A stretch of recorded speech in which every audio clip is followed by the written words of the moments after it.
um, ladies, okay, please bear with me. Hindi mo kailangan na magpa-nail extension lagi.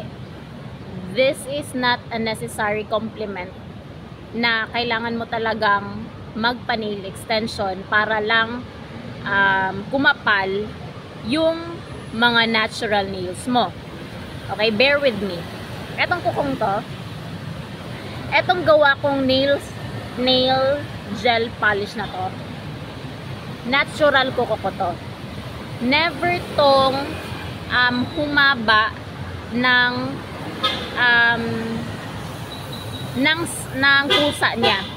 I will show you the previous nails na sobrang na-amaze ako kasi dahil sa inalagaan ko, inayos ko siyang kabitan.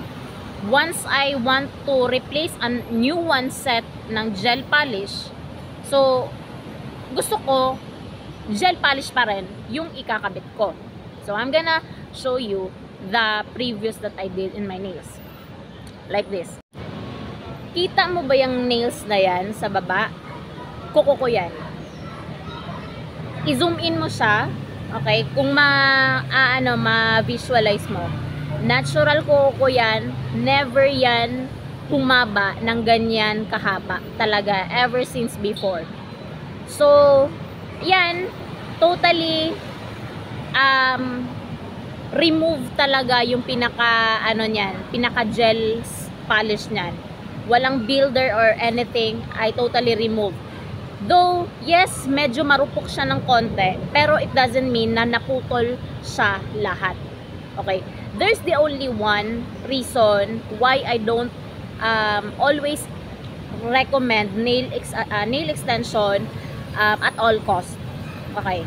Balik tayo. Once na nakatagpo ka ng nail technician mo na maayos gumawa, maayos mag-recommend sa iyo, I'm gonna tell you, hindi sa lahat ng bagay kailangan natin ng nail extension. Okay?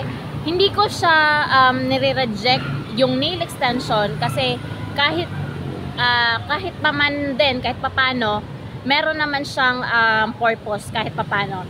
Pero hindi siya, for me in my case, hindi necessary magpagawa ng nail extension. Okay?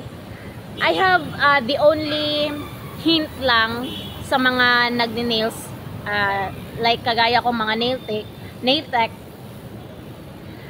kung kaya pa naman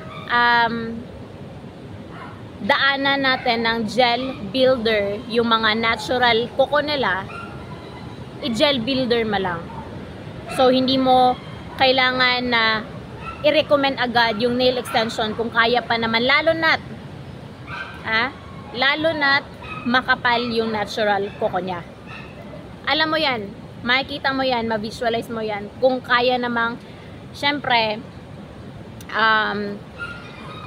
sometimes we offer service na makakuha din tayo ng magandang return kahit papano. So nail extension can be sometimes tawag dito, recommendation, pero hindi siya mostly necessary na para tayo kumita ng ganon, kasi kahit nga gel polish lang na may kasamang builder, okay na yon.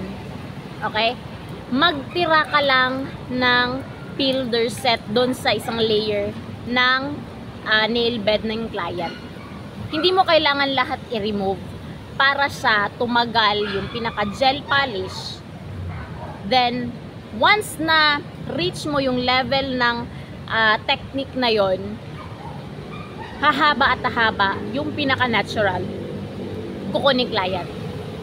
So ito yung pinaka-advice ko, makakatipid yung client, at the same time she can trust you na hindi lang pag nail extension yung kaya mong isuggest, kundi kung paano niya mapangalagaan, from the help of you, how to maintain her natural nails longer.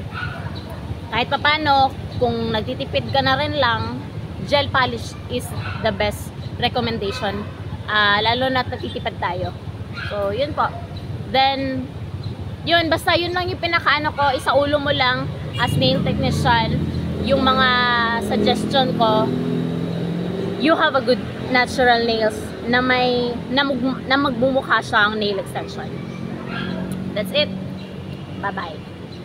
If I pull up in the latest, shots and we faded, pop the champagne bottle.